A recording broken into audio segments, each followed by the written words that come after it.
Sa akin, Mr. Chair, wala talagang magandang idudulot yung fake news dahil ang purpose talaga nito ay manira at magbigay ng disinformation.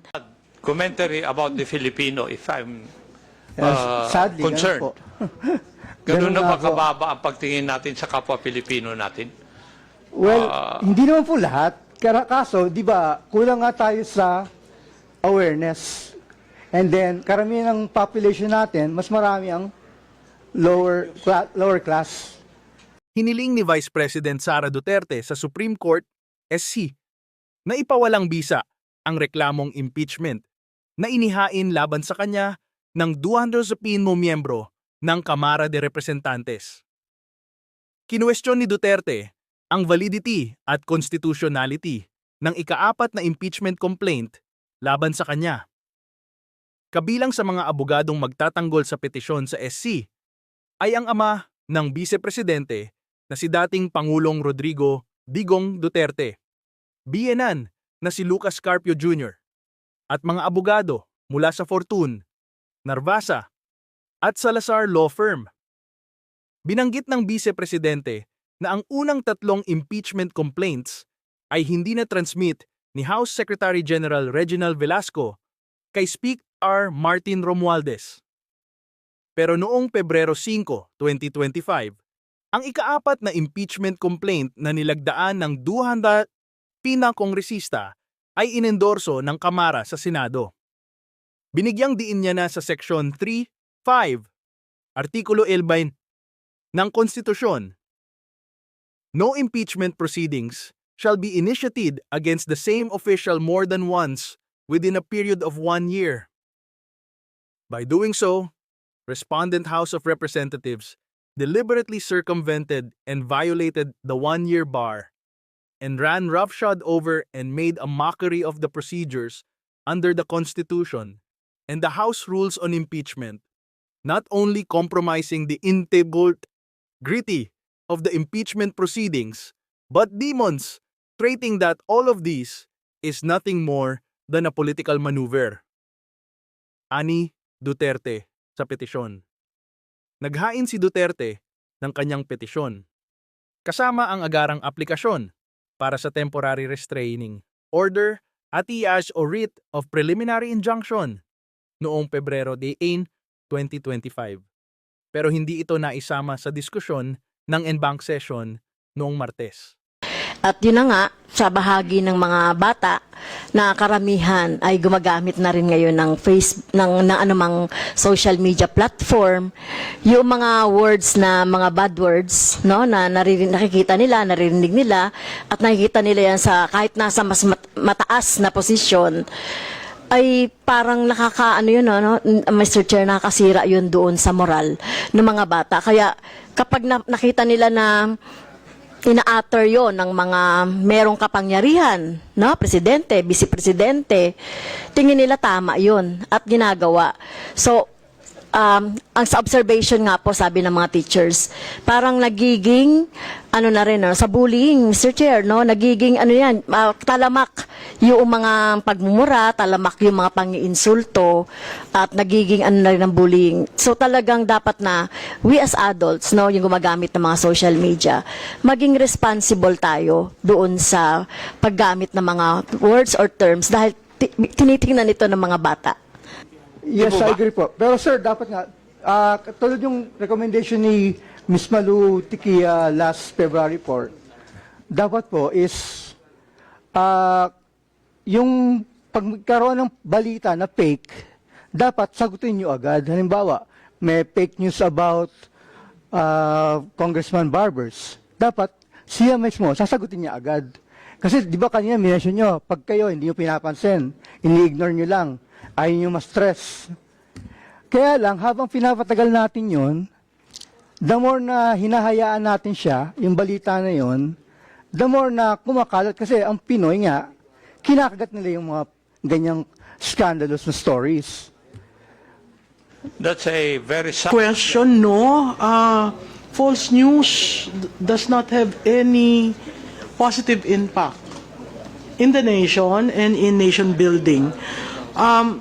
But you have to understand that chismis is shared almost often, yung word of mouth. Now add technology, it becomes viral.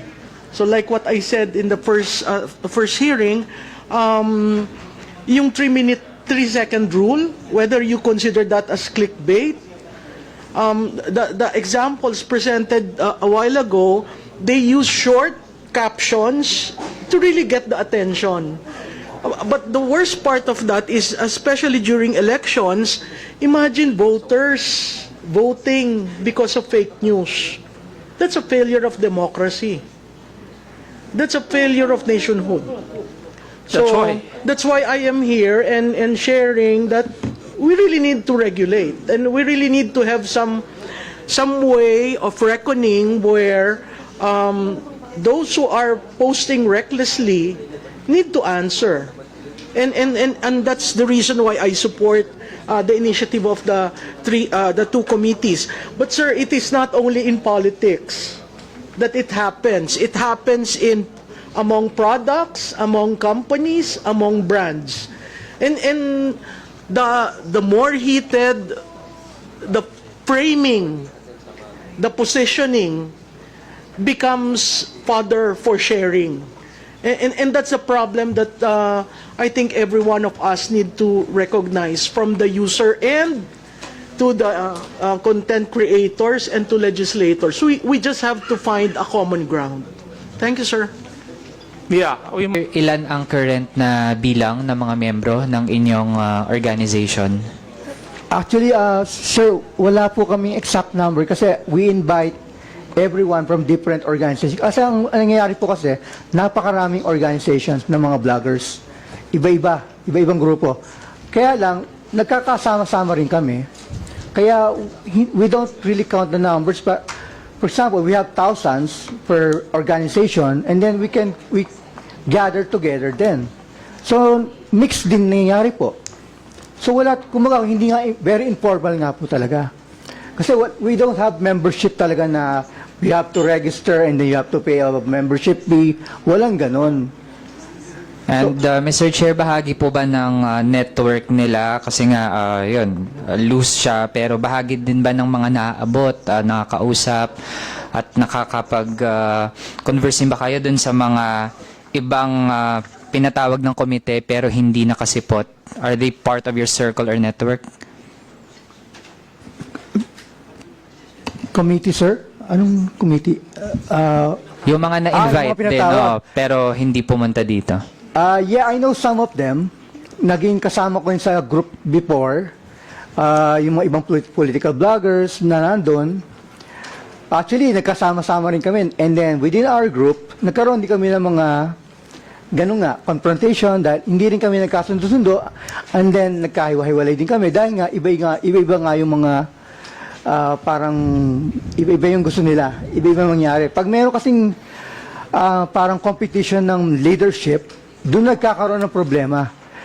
Everyone, meron kasing nagiging parang dominating or na gustong sila mag-lead ng group. And then, so kumukontra yung mga members. Ayaw nila ng gano'n na kinokontrol sila. Yun ang problem po ng regulation nga. Kapag may kumukontrol na a select few, doon nagkakaroon ng parang resistance. Okay. Thanks for that, Mr. Chair. Doon na lang sa nabanggit ni Mr. Balbedina, doon sa kahalagahan talaga ng pag-educate sa ating mga kababayan, lalo na sa mga kabataan nga, napaka-accessible na ng mga smartphones na nagiging daluyan nga ng access sa mga online platforms. Mr. Chair, for the record lang din ng committee natin, this representation has filed a bill para ma-institutionalize sa curriculum nating mga kabataan ang critical media and info literacy. Dahil nabanggit nga ng DepEd, ng isang resource person natin sa nakaraang hearing na yung media and information literacy sa ngayon ay tinuturo lang siya sa isang quarter sa senior high school. Tapos ang pangamba pa natin, Mr. Chair, sa pagtitrim ng senior high school curriculum, isa sa mga pwedeng hindi na isama dun sa core subjects sa senior high school itong media and information literacy. So, Mr. Chair, that's really a step backward. Considering na pinag-uusapan natin itong mabigat na topic, tapos ito pa ang maaring gawin ng DepEd. So, all the more na dapat hindi ito matanggal sa curriculum sa senior high school. Dapat nga ay mas patadagin pa, kaya na-file po natin itong Critical Media and Information Literacy Bill in line sa nabanggit ng ating mga resource persons from the media and the academe. Yan lang, Mr. Must find a balance, a win-win solution. Yun naman ang objective natin dito eh. So, Mr. Chair. Mr. Chair. yes. Yung pong sa nasabi ni Ma'am sa products and brands na mga fake news, I think doon po pwedeng pumasok na din yung sa DOH, yung sa DTI. Sila po ang pwedeng mag-regulate na for ganong mga klaseng like yung kay Doc Willie Ong kung may produktong, kasi parang false advertising. Pwede na pong iyan ng FDA, ng DOH, and yung sa mga kumpanya sa DTI. Pero yung sa political news po ang medyo mahirap din talagang kontrolin. Ang problema po kasi, Mr. Chair, yung pong mga hindi nag-attend po ngayon, syempre po nasasabihan sila na na nagpapakalat ng fake news, yung iba sa kanila. Ang problema, Mr. Chair, kapag nagpalit po ng presidente o naging presidente po yung sinusuportahan po nila, sila na po yung totoo. Kami na po yung fake news. Ganun po kasi yung nangyayari.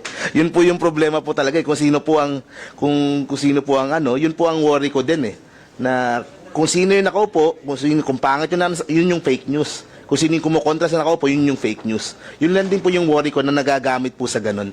So maganda po ma-establish pong mabuti kung ano yung talaga ibig sabihin ng salitang fake news. Thank you, Mr. Chair. Mr. Chair, may I comment on that, Mr. Thank you. Chair? May I Yes. comment? Yes. The Honorable Adjunct Yes, Mr. Chair, Romay. the more reason for this committee to come up with the policy so that hindi siya hindi yung sabi mo nga kung sino presidente, doon pupunta silang tama.